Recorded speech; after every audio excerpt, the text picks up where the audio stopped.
Hey guys, and welcome back to another video here at Need for Built. Behind me is my B9 SQ5. The motor has been clunking for a couple of weeks now, and I figured that my engine mounts are most likely destroyed from the amount of torque that my hybrid turbo is currently making.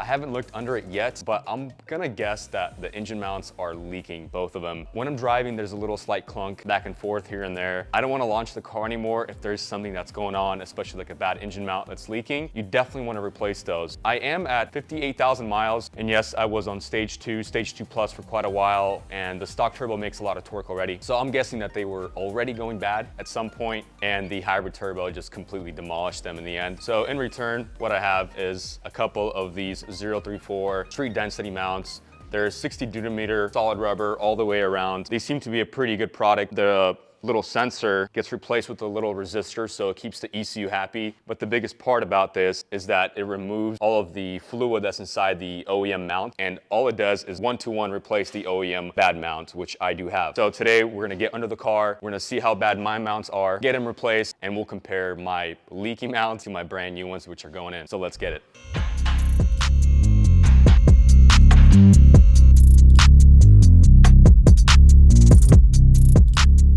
So if we get under the car, here's how you know that your engine mount is bad. Look at it leaking right there. You can see it's right there from the bottom. Leaked all over my sway bar, all over that mount. You can see all of this fluid right here. Now if we look at my driver mount, it seems to be still intact, pretty dry. But my passenger side definitely went bye-bye. Let's get these bad boys out.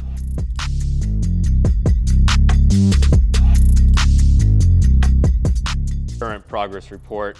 So we got all of the bolts loosened from both sides of the engine mount, including these little bolts right here, which you need to remove. This engine mount basically already fell out. And then also these bolts are removed. The 14mm that connects to the engine is also removed. It's really as simple as that. We do have the motor supported from the top. Little tip for whoever's gonna be doing this. Here's a little tool that we ended up using on this 10mm triple square. We got in there, twisted this one out, and both of these mounts came out basically. We're gonna figure out how to drop the subframe currently. We have it supported. Pick the engine up. We don't wanna remove this alternator and this AC compressor according to 034. That's what you need to remove, but we'll see if we have to do that. If we do find our way around it, we'll show you guys how we do it. Let's get back to it.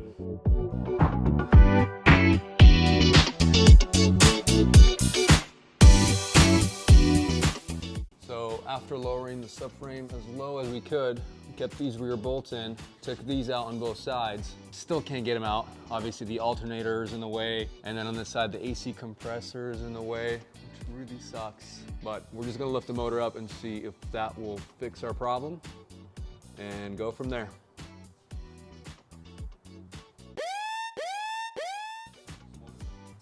As you can see, this is how we get things done around here. So currently we're trying to rip this motor mount out.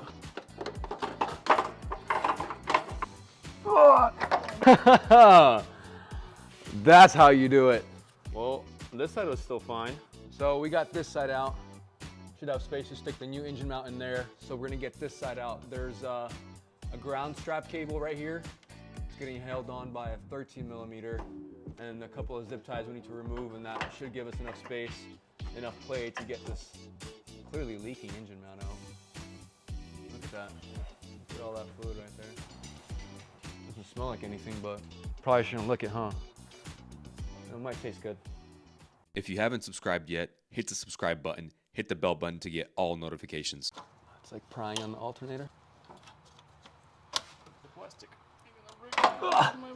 That's how you do it. You see where it failed? So it leaked out from the bottom. The mount's not torn. Oh no, there it is. There it is. You can clearly see it was already tearing. And yeah, this is the passenger side mount. You see how where it leaks out from the bottom and it kind of drips over right here. So we're gonna do our best to kind of clean it up a little bit. New mounts will be going right back in there. Just wanted to show you guys my stock mounts and compare them to the 034 mounts right here. You can see it's my passenger side mount. Clearly you can see it's torn, which obviously would cause a clunk. Also it's leaking. It actually makes sense that the passenger side mount would be torn because of the way that the torque spins the motor, right? So if you're looking at it from the other direction, it's like this. So this mount, which would be this one right here, would take all the abuse, which clearly it did. This mount, as you can see, is also already started to tear clearly. so most likely on its way out, but it didn't leak. Now, if you look at the 034 mounts right here, they don't have any fluid in them. They're also solid 60 or 65 millimeter solid rubber construction, so they will not leak. There's also a built-in resistor right here that will keep the ECU happy from any CELs. And overall, these motor mounts, I mean, they look exactly like OEM, but clearly an upgrade. And I'm hoping that they will hold up a lot longer than these did, especially with the hybrid turbo. We'll see how long these last. I'm sure 034 will come out with the track spec. These are the street density spec, so they're not, you know, the crazy ones. But we'll see how the car is with NVH. Obviously, the stock mounts had almost zero vibration, and they dealt with, you know, the amount of torque quite well. I'm quite surprised they even lasted that long. We'll see how the NVH is compared to these. I'm sure it's going to be minor, but I'm pretty excited to get these in. And these are getting straight tossed in the trash, unless somebody wants them to put it on the wall. So let's get right into the install.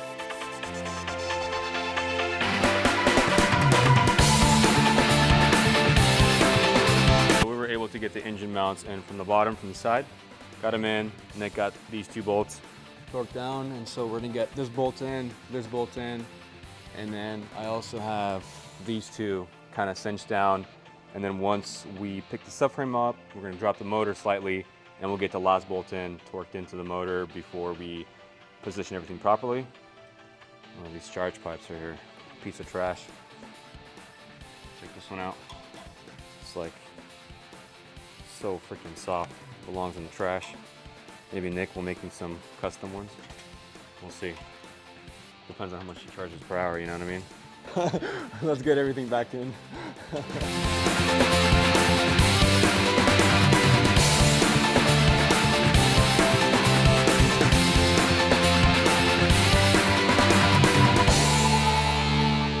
Now, it's been a couple days since we've installed the engine mounts, and it got a little late last time for us to do anything else on the car. So I got the car back in the shop today. I would like to install the 034 diff inserts while I'm underneath the car, and I want to make sure that my engine and my diff are as stiff and tight as possible. And that's exactly what these inserts are going to do for us. So let me show you guys what the inserts look like and what I'm going to do with them. Here are the 034 inserts. So these are the two rear ones, and then this is the front one. And essentially what these will do is stiffen the diff up. That way there's less movement when the torque is being put down.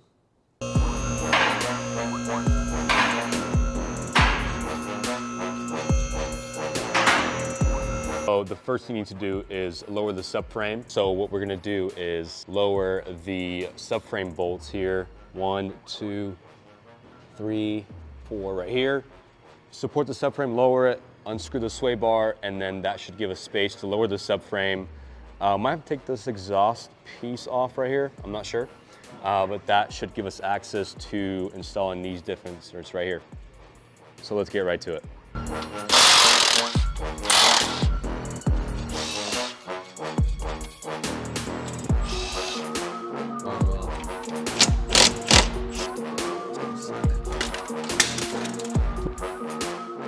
There you go. While working on my vehicle, I got quite cold. Thankfully, I had my Milwaukee battery-powered heated hoodie on me. Made out of 100% cotton, it has a 3-quick function heating mode to switch between depending on how warm you like to be. Powered by Milwaukee's M12 compact battery technology, it can provide up to 6 hours of runtime. Easily accessible without any hassle, comfortable, durable, and giftable. This hoodie is my top choice for every winter.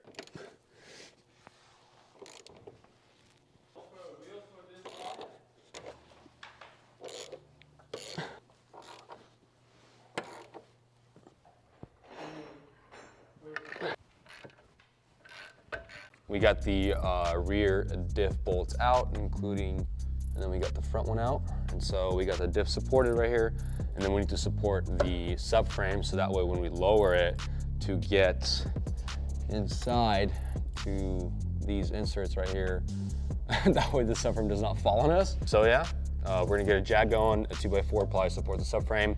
I think we might have to lower the entire subframe, but we'll see. Okay. Man, this job is intricate.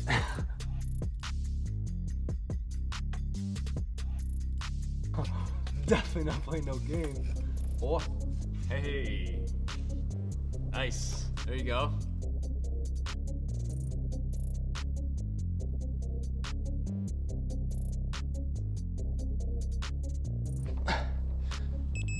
Oh. So after a couple hours of work and some Mickey Mouse tricks, we got it figured out. Diff inserts are installed from both sides. There's that one. And then you can see this one, or you can kind of see it poking out on the left side there. So kind of an intricate job. I can't see anyone doing this at home on jack stands. Definitely need a lift. And honestly, this was almost as hard as the engine mounts were. Actually, no, I think the engine mounts might have been easier, huh, Nick? We got it done. And we're gonna see if this even does anything. Hopefully there's a difference in the torque delivery.